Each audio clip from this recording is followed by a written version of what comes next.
Hello, everyone, and welcome to part 2 of our feedback series. This is the part 2 of Feed Up, and we are talking about incorporating strategies for online courses as part of our three-pronged process with Feed Up. I am Julia Kiter, and my colleague Carol Walling, we are the Instructional Effectiveness Specialist team at Baker College Online and Center for Graduate Studies. So we're going to get started. We anticipate that this entire session will probably take about an hour, maybe give or take, depending on some things that have been done prior to. So let us get started. So we wanted to just take a moment to do a quick review of the three-pronged feedback process that we discussed last time. Looking at feedback as a social activity, because that's really what we're trying to promote, and then the closed feedback loop. So just take a moment for yourself and think about those three concepts, what you remember from last time.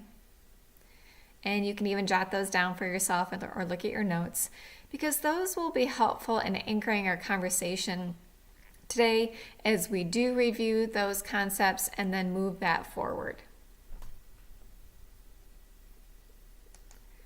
So just to help you along with your thinking, we can look at the three-pronged approach to feedback using the Feed Up language, which is where our focus is today, and that ensures that students understand the purpose of the assignment, task, or lesson, including how they will be assessed. So that is truly our focus in these first two sessions, and making sure that we do that through detailing rubric expectations, providing students the opportunity to engage in a dialogue on the discussion board, and we discussed several strategies the last time, and we'll look at some more as well. The other two aspects of the feedback approach really do include feedback, and that's where we actually provide the students with information, correction, clarifying misconceptions, and then feed forward, and that's where we guide the students learning based on performance data and kind of telling them where they need to go next, where they're ready to go next. And that graphic on the bottom is the feedback loop. So we discussed last time, the sender initiates the message, and then the receiver accepts the message, provides feedback confirmation, I got it. And that really is just a simple exchange of the student provides the assignment, you provide the feedback, and then nothing happens after.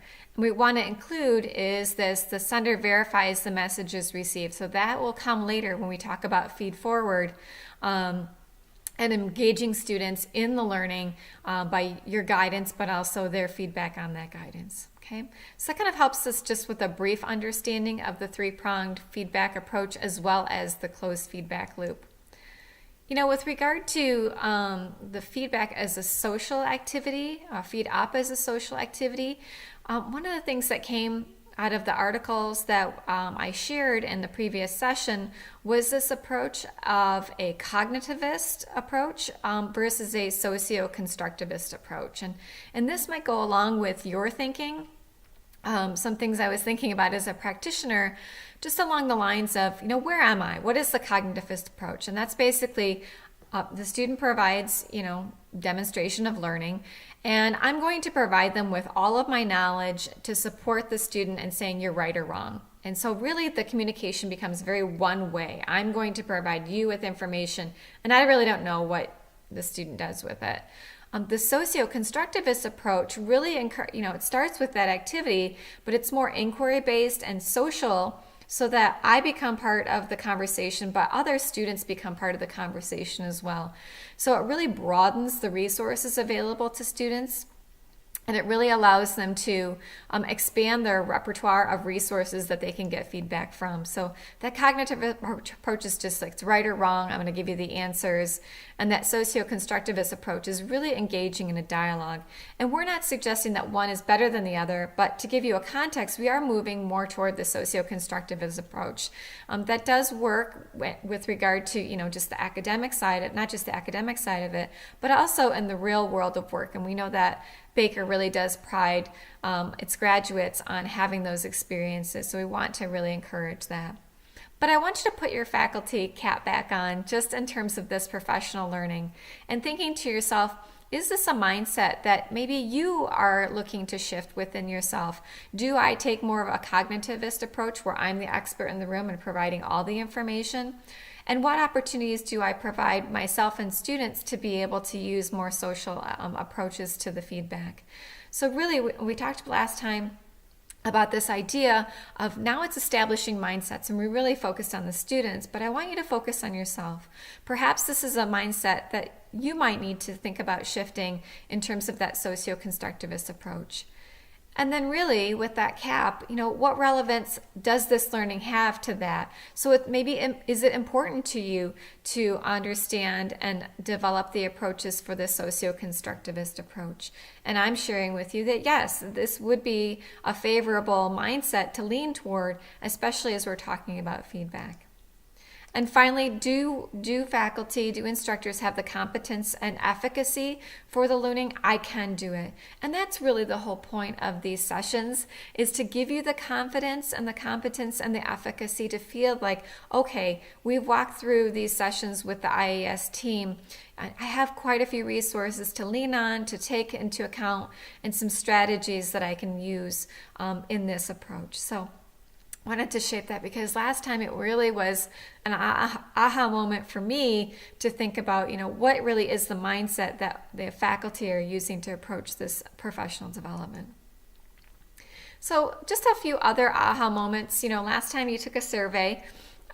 This question was about, I initiate discussion board threads to support student engagement with each other about feedback and engagement. It looks like a large percentage of the 45 respondents do that.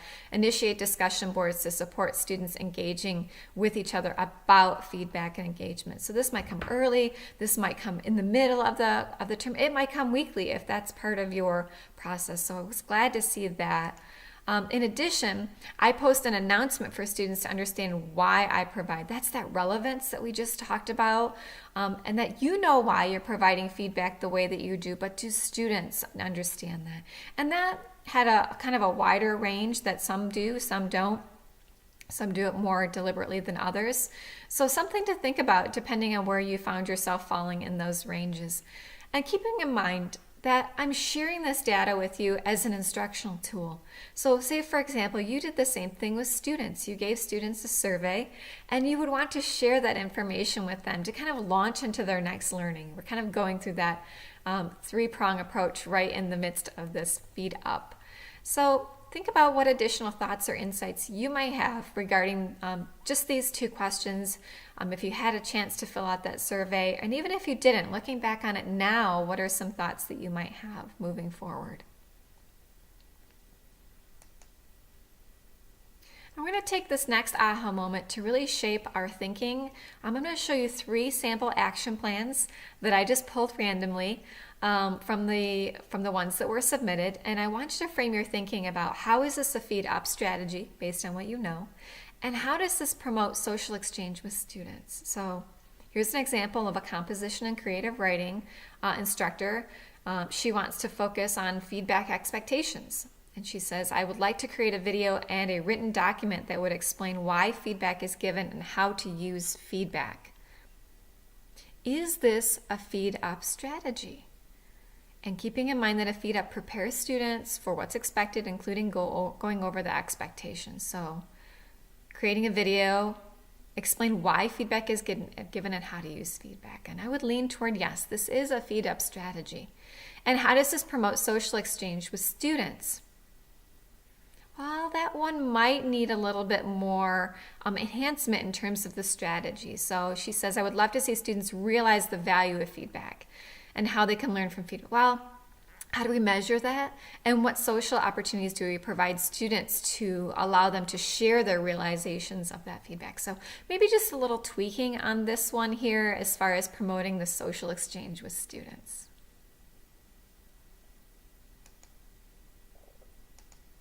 Here's another one. This is from a math course. And this faculty member plans on using announcements page, discussion boards, and engagement expectations. So lots of things going on. Looking at the highlighted areas, the video example is definitely one strategy to choose. I use screencast videos, and I think one at the start about expectations will help. The other action item is most immediately is to write and revise my engagement expectations. So here are the results.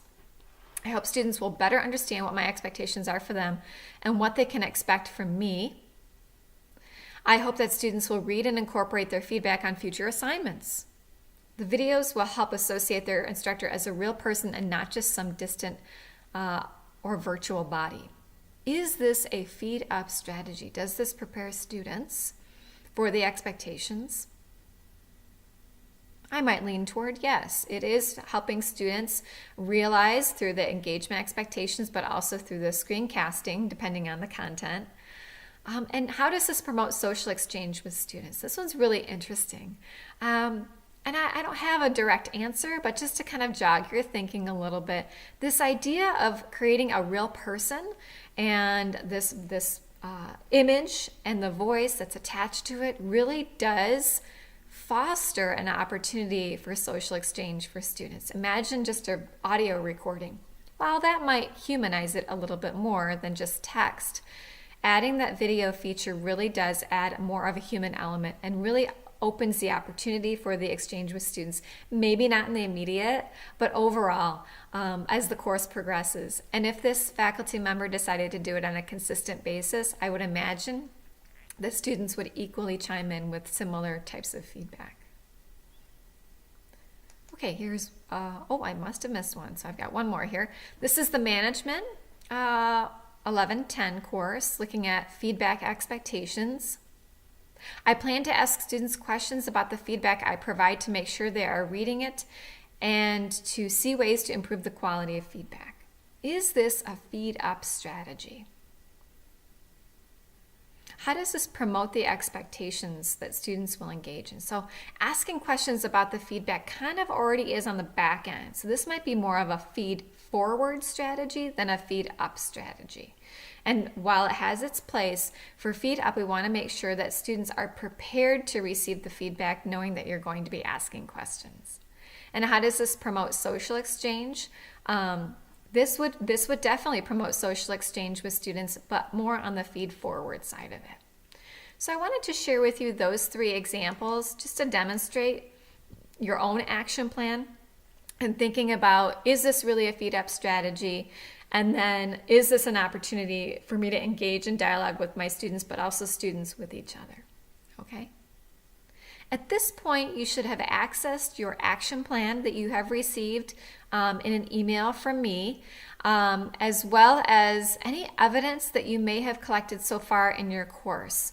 So what this might mean is looking for examples or narratives, or if you've put together that video, perhaps provide a link in your action plan. So this is kind of the follow-up to the action plan, and this document really is intended for you to be able to be reflective about your own practice. So we're going to stop the video at this point and just give you a moment to access your action plan and then follow the directions within the rest of the module. Well, welcome back, and we want to give you the opportunity to practice using a collaborative protocol, because you will be providing feedback to a colleague's action plan. So I wanted you to practice a little bit using an action plan that I have already created and really support that feedback. So remember, our targeted feedback is really, how is this a feed up strategy, and how does this promote social exchange? So what you're going to be doing is really using some basic sentence starters. So you're going to annotate my action plan with the following sentence starters. Now you're going to do this in the Google form, not so much on my document, but if you want to add it to my document, you should have access to it regardless. So either way is fine, just so long as we provide those sentence starters. So let me share with you what that would look like. So I provided a feed up action plan, should look very similar to yours. My questions here just as reminders, and some faculty have already chimed in with their feedback. I wonder how you know students will actually watch the video using the I wonder. I notice you plan to use the tone of your voice to show with a following question: what if students don't find the video helpful? So I'm not going to respond to these questions, but these are really helpful, critical feedback responses from my colleagues that are going to help me really think more intentionally about the plan that I have in action. Okay, so I wanted to share that with you. You're going to be doing the exact same thing on mine. And then when you find your partner's action plan, you're going to be doing the exact same thing.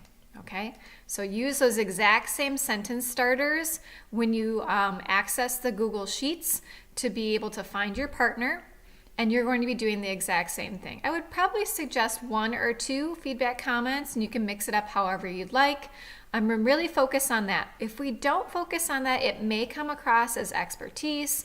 If you want to have a dialogue exchange, I would encourage maybe a feedback with email rather than using the document itself, because you are writing on their document and they're writing on yours, and you want to keep it as succinct as possible just for the collaborative experience. Once you have completed that and thinking about those strategies, this is a feed up and how to promote social exchange, we're really just going to take some time to add some final thoughts. Before today's session, I thought, or even before the feed up sessions, I thought, and now I'm thinking about. And that will conclude your attendance for this part 2 of Feed Up, and thinking about the next sessions that we have offered for you. We're looking at exploring the types of feedback and how feedback impacts performance. So those session dates are listed here for you for your future reference, and they are also on our faculty development website. So I hope you've enjoyed, and if you have any further questions, you can send Carol or I an email, and we'd be happy to help you.